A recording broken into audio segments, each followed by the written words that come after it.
Bonjour à tous et bienvenue dans Smart Boss, le rendez-vous des patrons et des patronnes. Et je suis ravie d'accueillir aujourd'hui Benoît Lombard. Bonjour. Bonjour. Alors, tu es président de Laplace, un spécialiste de la gestion privée. Alors, au sommaire de... Maison Laplace. De Maison Laplace, oui c'est vrai. Merci pour la correction. Alors, au sommaire de l'émission, on va avoir donc la première séquence qui est David rencontre Goliath, où là tu vas faire face à une start-up et vous parlerez de vos sujets en commun. La deuxième partie, ce sera donc la séquence en coulisses, où là on va vraiment parler plutôt de ton quotidien de dirigeant, qui tu es, comment tu fonctionnes. Et après, on aura la dernière séquence, l'interview chrono, qui, comme son nom l'indique, est une série de questions-réponses très rapides. Voilà. Parfait. Merci beaucoup d'avoir encore accepté cette invitation et on peut passer tout de suite à la séquence David rencontre Goliath.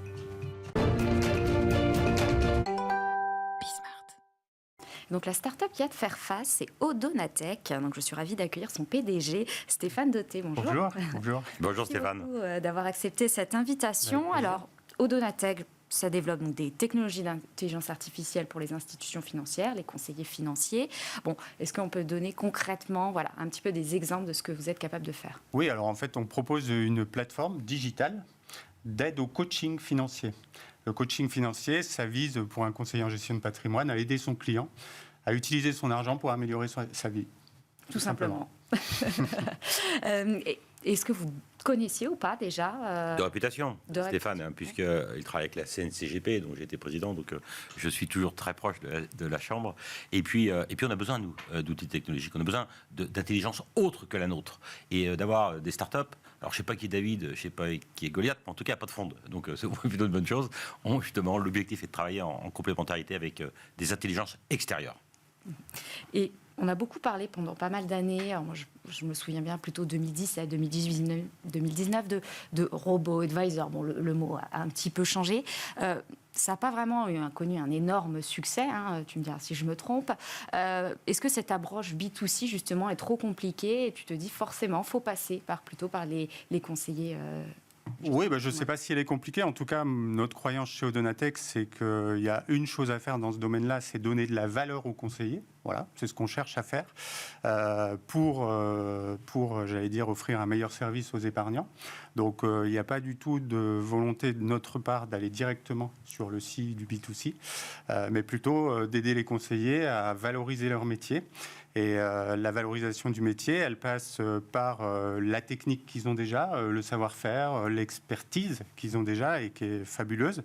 Et puis, si on y rajoute une couche de compréhension de la psychologie, de la personnalité financière, en fait, on arrive à sublimer la relation, puisqu'il y a la partie technique, et puis on y ajoute la partie vraiment compréhension de l'humain. Et là, on aide vraiment les gens à utiliser leur argent pour améliorer leur vie. Voilà, donc ça va bien au-delà du robot advisor. Oui, tu es plutôt d'accord sur Oui, c'est un objectif. De toute façon, aujourd'hui, on a besoin d'outils digitaux. On a besoin d'outils digitaux parce qu'au plus, on va utiliser ces données dans nos outils propriétaires et on a besoin d'aller chercher, ou en interne ou en externe, des compétences qui peuvent nous permettre de faciliter en réalité la vie du CGP, du conseiller. À notre groupe, on a 271 conseillers. Ces 271 conseillers, ils ont besoin de libérer de l'espace-temps pour qu'ils puissent délivrer, eux, leur espace-temps à réaliser des opérations commerciales, des opérations de suivi, des opérations de conseil auprès de leur clientèle. Et le conseiller, elle est 100% automatisée, donc non, ça n'existera jamais.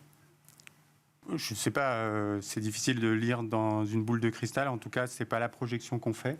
Parce que, à mon avis, l'humain, dans le domaine de l'argent, reste au cœur et que du coup il y a le bien fondé, enfin le métier de conseiller, j'allais dire, a tout pour exister, pour continuer à exister. Après, il faut qu'il se transforme, que effectivement il y a beaucoup de techno qui arrivent, beaucoup de digitalisation, les habitudes et les exigences des clients évoluent aussi, mais il reste au cœur, à mon avis, du système. Ouais. Est-ce qu'il y en a des conseillers qui peuvent être réfractaires ou pas du tout? Toi, qu'est-ce que tu as Non, nous la vision m'a toujours été similaire à celle qui vient d'être décrite par Stéphane. En réalité, le conseiller, c'est un conseiller augmenté. Hein, ce sont des outils, on n'est pas le robot exceptionnel, mais il y a les exosquelettes pour les militaires. Eh bien, le digital est, nous, une partie de cet exosquelette. Hein. Ça nous permet d'être plus performants, d'être plus efficaces et ne jamais suppléer la compétence humaine. Notre métier, il repose sur de la psychologie, sur la connaissance de l'autre, sur du temps qu'on peut passer quand on le voit, quand, on sent l'autre. Et cette perception qui s'inscrit dans le temps, elle est nécessaire par le contact humain. Donc plus on a de contact humain, mieux ça vaut. Et donc ce qui veut dire que pour se libérer cet espace-temps humain, hein, que je rappelle comme étant fondamental, on a besoin d'outils technologiques tels que celles que délivre notre ami.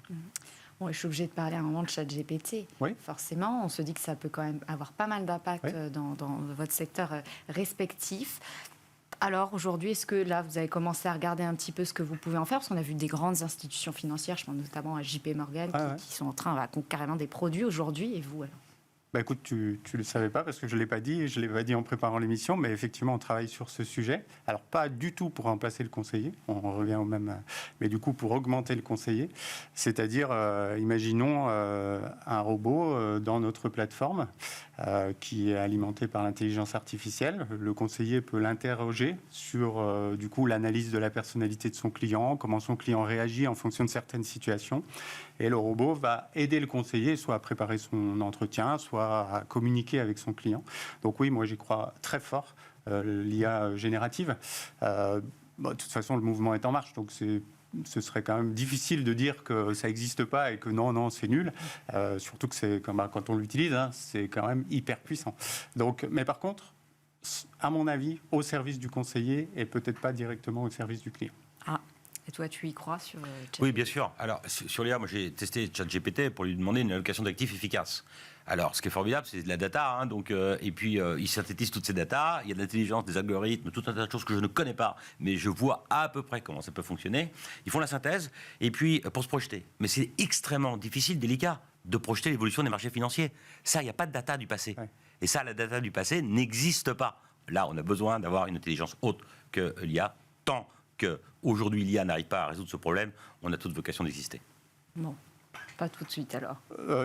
Je pense tout de suite, mais au service du conseiller. Imaginons, par exemple, je ne sais pas, un client qui a une personnalité particulière dont on a analysé les différentes facettes et qui va voir le conseiller, l'appeler, il y a de la volatilité sur le marché, il veut tout vendre alors qu'il était sur un profil plutôt risqué et qu'il a une allocation d'actifs plutôt risquée. Bon, voilà, comment réagir par rapport à ça? Donc il y a un savoir-faire du conseiller qui sait répondre aujourd'hui, mais on peut imaginer que l'intelligence artificielle vient augmenter le conseiller, non pas sur l'allocation d'actifs qu'il faut faire, ça je suis d'accord, mais sur la façon d'appréhender la discussion avec le client, sur la façon de coacher le client pour le reporter vers son objectif à long terme, etc. Des choses qui sont déjà faites, mais avec l'aide de l'intelligence artificielle et en particulier de comment il faut parler au client en fonction de sa personnalité. Parce qu'on a tous notre personnalité qui est différente et il ne faut pas nous parler de la même façon, ça n'aura pas le même impact. Voilà. Et rapidement, ChatGPT va pas tout résoudre, effectivement. Est-ce qu'il y a, d'un point de vue de l'éducation financière, toujours très compliqué en France, on ne va pas refaire toute l'histoire, ça ne peut pas aider du tout. Pourquoi on a encore cette grosse carence? L'éducation financière, pour moi, il faut que les gens aient envie d'apprendre. Donc, dispenser des super contenus d'éducation financière, c'est bien. Mais encore une fois, moi, je pense qu'il y a de la valeur à ce que ce soit le conseiller qui fasse l'éducation financière. Et pourquoi pas adapter son message, encore une fois, en fonction de la personnalité de son client. Et c'est comme à l'école. Je dirais, livrer des blocs d'éducation financière à tout le monde de la même façon, c'est pas efficace. Par contre, tenir compte de qui on a en face et savoir lui expliquer les choses en fonction de qui il est ou qui elle est, ça a plus de sens, me semble-t-il. Bon, merci beaucoup Stéphane d'être venu échanger avec nous. Avec grand plaisir. Et maintenant, on va pouvoir passer à la séquence en coulisses.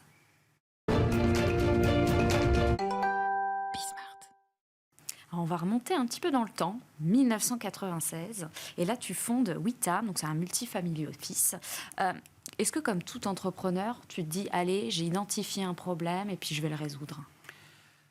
Oui, bien sûr. On a toujours l'impression, lorsqu'on crée son entreprise, qu'on va essayer de résoudre un problème qu'on n'arrivait pas à résoudre du temps où on était salarié. Ça, c'est un des points qui est important. Mais aussi, dans notre domaine singulier de la gestion de patrimoine, de la gestion privée, il y avait la volonté d'être indépendant et puis de ne pas être, dans le cadre du conseil, uniquement le faire-valoir de la vente de produits financiers. Et donc ça, il n'y avait pas d'objectif commercial en tant que tel. Il y en a un, bien évidemment, parce qu'on crée une entreprise, et donc on doit réaliser un chiffre d'affaires, mais ce chiffre d'affaires pouvait se faire sur la base, déjà à l'époque, d'honoraires qui permettaient de justifier des prestations intellectuelles qu'on délivrait. Et je rappelle que dans la gestion de patrimoine, il y a l'aspect juridico-fiscal, ce qu'on appelle l'ingénierie patrimoniale, et puis il y a l'aspect concrétisation d'investissement, et ils ne peuvent être que de deux ordres, ou c'est du mobilier, donc du financier, par hypothèse, ou c'est de l'immobilier. Et donc là, il y a la vente de produits, il y a la sélection de produits, il y a le choix de produits. Et donc le fait de créer mon entreprise me permettait à la fois de pouvoir vendre des honoraires, ce qui était délicat dans le groupe où j'étais auparavant, puisque ça ne se faisait pas. J'étais le patron de l'ingénierie patrimoniale de la Banque Worms et de l'UAP, ça ne se faisait pas. Et puis, je ne vendais pas les produits. Donc, de la Banque Worms et de l'UAP, j'étais libre d'aller chercher toute la palette de solutions que nous offrait la place financière. Bon, je fais un bond là, en avant. Vraiment, tu as fondé en 2011 la société de gestion. Alors, je ne sais pas si on dit Wise AM. Oui, Wise AM. Tu proposes là une gamme complète, pareil, de solutions patrimoniales. Est-ce que c'est à ce moment-là, tu te dis déjà, ça y est, j'ai envie de construire quelque chose de gros, un gros groupe, voilà, dans la gestion privée? Non, c'était vraiment pour répondre à des besoins. Chaque fois, les créations des entités que j'ai pu fonder au fil des années reposaient sur un besoin qui existait par rapport à une demande de mes clients. Et puis, dans le secteur financier, on est extrêmement régulé. Alors moi, j'avais un statut qui n'était pas celui de conseiller en investissement financier, qui est venu après, mais qui était de conseiller en gestion de patrimoine. On a toujours eu une multicasquette, une multi-accréditation. Mais en revanche, l'AMF, l'autorité des marchés financiers, qui était notre régulateur, demandait un agrément spécifique de société de gestion de portefeuille dès l'instant où des clients voulaient nous confier des liquidités que l'on puisse piloter sous mandat discrétionnaire, c'est-à-dire sans leur signature. Et là, il fallait avoir une société de gestion de portefeuille, raison pour laquelle, avec mon associé à l'époque, François Jubin, donc, nous avons créé cette entité afin de répondre à ce besoin. D'accord. Alors, rien à voir, mais 2013-2019, là, tu as présidé la Chambre nationale des conseils en gestion de patrimoine. Est-ce que c'est complètement différent d'être à la tête de ça que de gérer une société de gestion? Mais tout ça a un lien. Donc, en 2011, 2012, le régulateur européen, les 28 États de l'Union à l'époque, il faut essayer d'harmoniser, il faut mettre des règles communes. Et l'Europe se crée par un consensus. Et le consensus se faisait au détriment du mode opératoire que nous avions en France, c'est-à-dire de vendre des produits financiers sur lesquels on pouvait avoir des rétrocessions à partir du moment où elles sont transparentes. Et on voulait nous enlever cette faculté-là. Et la tête de la Chambre, à l'époque, il y a un événement qui se faisait tous les 3 ans, devait être modifié. Et personne ne portait un projet qui visait à défendre le modèle économique original, qui était le modèle français et qui fonctionnait bien. Et donc, je suis devenu président de la Chambre nationale des CGP dans l'objectif de défendre les intérêts de nos compatriotes, de nos épargnants, par le biais, bien sûr, de conseillers qui pouvaient toujours avoir un modèle économique parfaitement vertueux, parfaitement transparent, mais qui aurait pu être interdit par la Commission européenne. Et alors pourquoi, après être parti, au bout de 6 ans, tu avais envie de remettre les mains, aller dans le... Il y a un point qui est important, c'est syndical. Donc c'est un engagement auprès des autres, c'est un engagement bénévole. Et c'était 100% de ma tête pour 50% de mon temps. Et il fallait naturellement que cet instrument aussi puisse me survivre. Et puis qu'il puisse aller au-delà des mandats pour éviter qu'on devienne un potentat, si je puis dire, en la matière. Et donc, on avait modifié le statut à l'époque pour qu'il puisse y avoir 2 mandats maximum de 3 ans. Et donc, à l'issue de mon 2e mandat, je me suis représenté en 2016, j'étais réélu en 2016, et en 2019, eh bien, j'avais fait le temps pour lequel, statutairement, j'étais à la limite, j'allais dire, de cette faculté. Et donc après, Laplace et Maison Laplace, est-ce qu'il y a une signification, quelque chose derrière ce nom d'ailleurs? Oui, bien sûr. Alors, Laplace, c'est quoi? Laplace, c'est la concentration de différents CGP qui étaient associés avec moi, pour certains dans Wise AM. Et puis, on s'est associé avec le groupe Cristal en créant un groupe qui s'appelait Victoire et qui est devenu Laplace. Et on s'est associés ensemble bien pour mutualiser des problématiques communes. Et la place, pourquoi? Bien, il a fallu trouver un nom disruptif. On ne voulait pas s'appeler gestion de patrimoine ou gestion de conseil, enfin quelque chose qui puisse changer. Et la place a un élément qui est important, c'est qu'on est au carrefour des échanges. À chaque fois, on arrive sur une place, on se promène dans la gestion du patrimoine, on se promène dans le patrimoine de nos clients. Et puis on arrive à un moment donné à une intersection. Où est-ce qu'on va? On arrive à une place, il faut trouver une autre direction. Alors on prend un bout de chemin et puis on arrive à une autre place. Et de place en place, on arrive à aller à la destination finale. Mais notre destination n'est jamais finale. Donc on se retrouve toujours dans des places similaires. Et puis un autre élément, c'est que c'est Pierre Simon de Laplace, Pierre Simon de Laplace qui est un Français, un savant français, un érudit français, qui était ministre sous Napoléon, et qui était un scientifique qui avait développé une théorie post-newtonienne qui est assez intéressante et qui repose sur le principe suivant, c'est que le poids des preuves doit être proportionné à la réalité des faits. Et ça, cette phrase m'a toujours plu. Et alors, je me suis dit, appeler cette entité du nom de ce savant Pierre Simon de Laplace, dont le nom est inscrit au frontaison de la Tour Eiffel, parmi les autres 71 savants, eh bien, donner une signification qui était aussi un hommage à cet érudit français.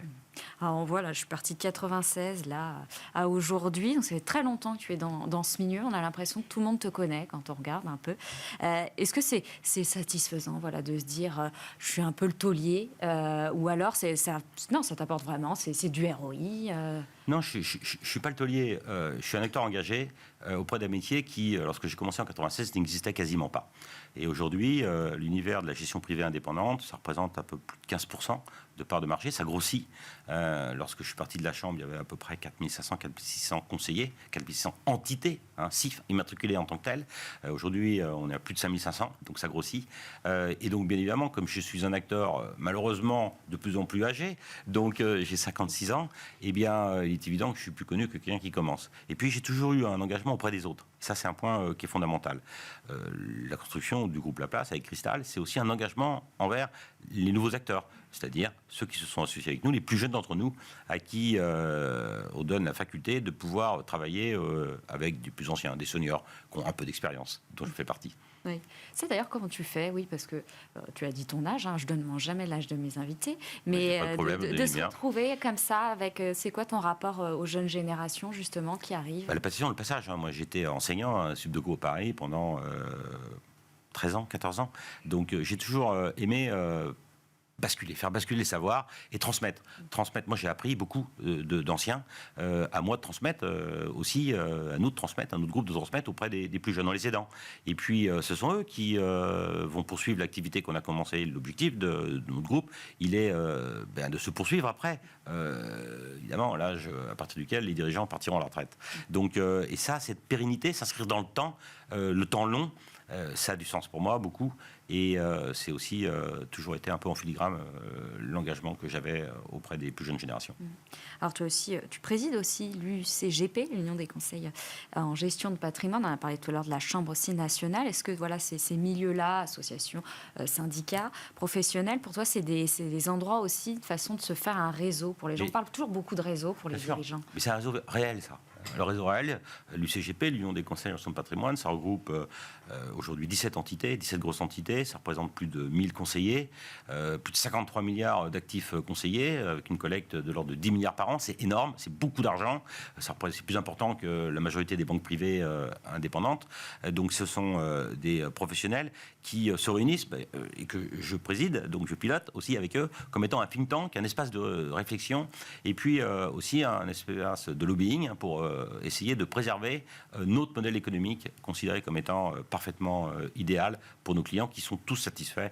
Toutes les enquêtes de satisfaction le confirment. Et ça, c'est un point qui est important. Et puis, c'est un lieu d'échange. On échange nos problématiques.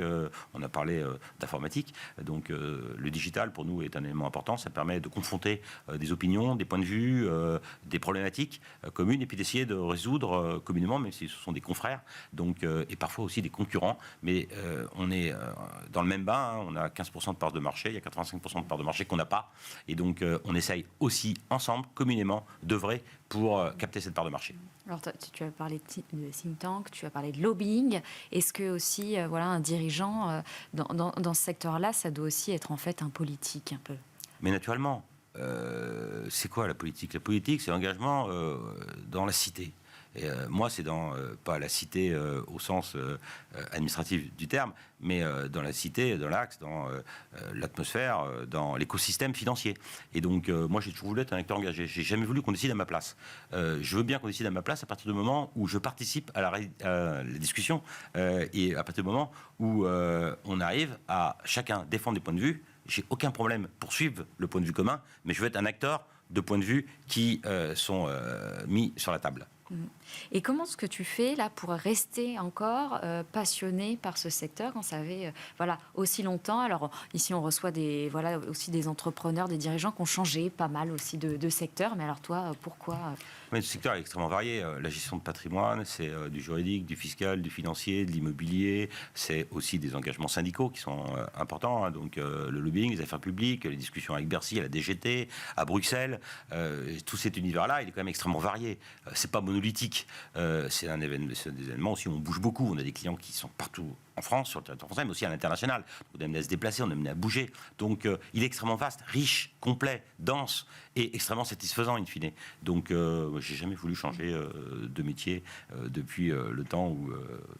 35 ans maintenant, 34 ans, où je travaille dans cet univers. Et comment est-ce que tu restes à la page et tu progresses en tant que dirigeant dans ce secteur?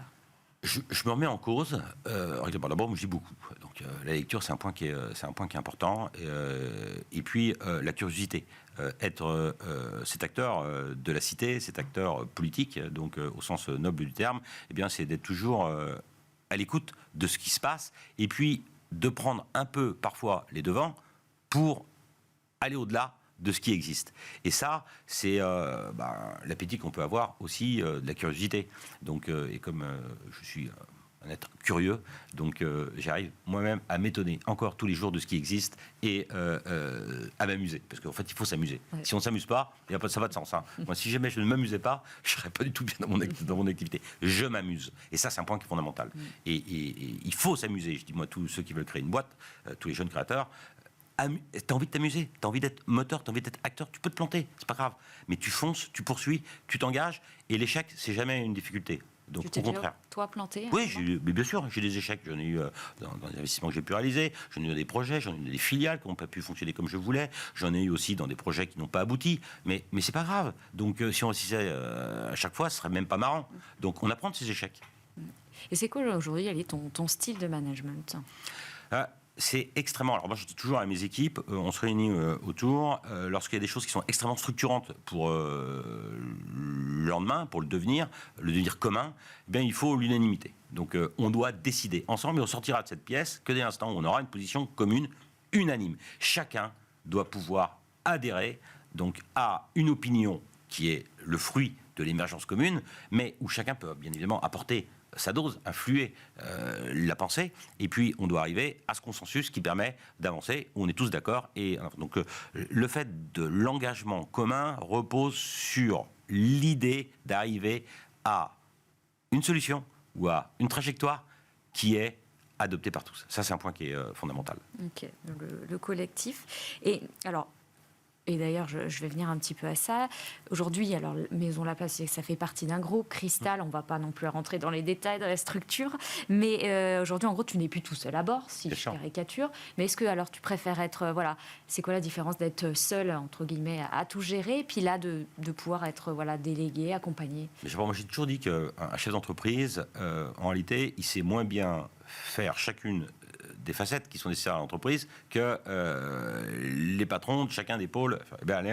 On a différents patrons. Et j'apprends beaucoup de dirigeants des mandataires sociaux avec qui je pilote le groupe Cristal. Mon président, mon directeur général, moi je suis directeur général délégué, donc je suis numéro 3.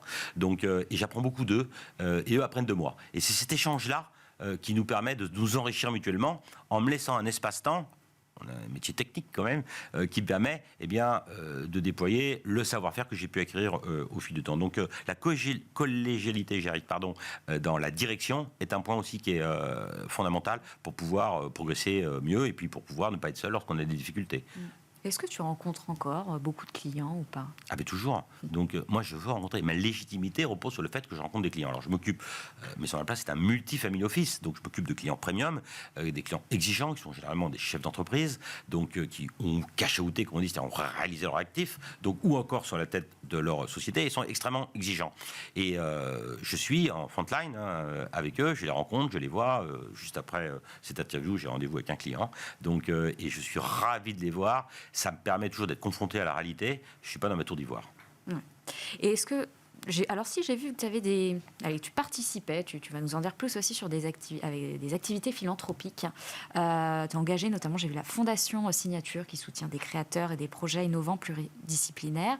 C'est quoi pour toi? C'est un moment aussi pour sortir de ce monde-là. C'est vraiment aussi, encore une fois, tu as dit beaucoup le mot engagement.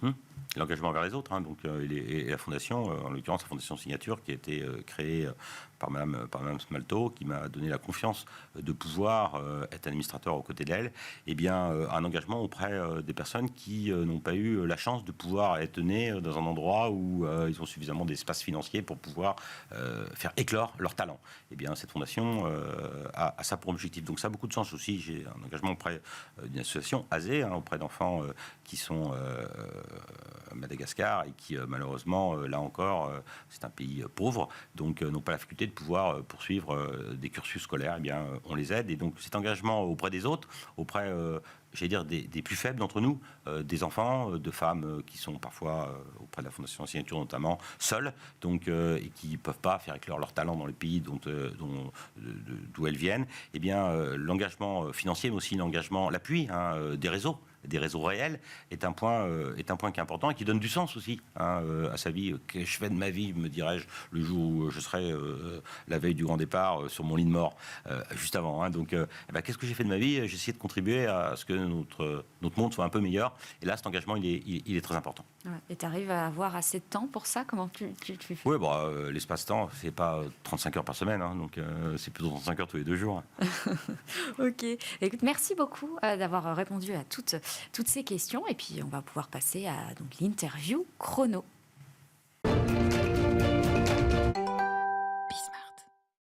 Alors, si tu devais créer ou rejoindre une autre entreprise en dehors de la gestion de patrimoine, ça serait dans quel secteur? C'est une bonne question. Ça serait certainement dans un secteur d'affaires publiques. Tu es plutôt LinkedIn, Instagram ou TikTok? Surtout pas TikTok. C'est pas mon truc. Je suis plutôt LinkedIn. Oui, très professionnel. Est-ce que tu peux me citer un chiffre qui concerne Maison La Place? Un chiffre qui concerne Maison La Place. Ça peut être... beaucoup sortent le nombre de salariés, collaborateurs. Oui, mais c'est pas l'infini. L'application que tu utilises le plus? Waze, parce qu'à Paris, c'est compliqué de se déplacer. Est-ce que tu peux me citer une entrepreneuse ou une dirigeante française que tu apprécies ou qui t'inspire? Certainement Annette Roux, la patronne du groupe Beneteau, un groupe vendéen séculaire et qui a fait transformer une petite entreprise familiale en un groupe international leader dans son secteur d'activité. J'étais élevé en Vendée et j'ai toujours suivi le groupe Beneteau, j'aime la voile, et Annette Roux est une dirigeante inspirante. Le dernier livre que tu as lu? Benoît Coquille, c'est Les Petites Choses. C'est une histoire exceptionnelle de la découverte d'un champignon hallucinogène qui a révolutionné le monde. Et Gordon Wasson, qui a découvert avec son épouse ce champignon magique mexicain, était par ailleurs, et c'est très amusant, un des dirigeants de la banque JP Morgan. Est-ce que tu as déjà investi dans des startups? Oui, beaucoup. Beaucoup trop peut-être. Plutôt télétravail ou au bureau? Plutôt bureau, j'aime le contact physique. Et tes dernières vacances? La voile, donc faire du bateau, et naviguer. Écoute, merci beaucoup d'avoir répondu à toutes ces questions et merci à vous encore une fois d'avoir regardé cette émission et puis je vous retrouve prochainement avec un nouvel invité. Merci, au revoir.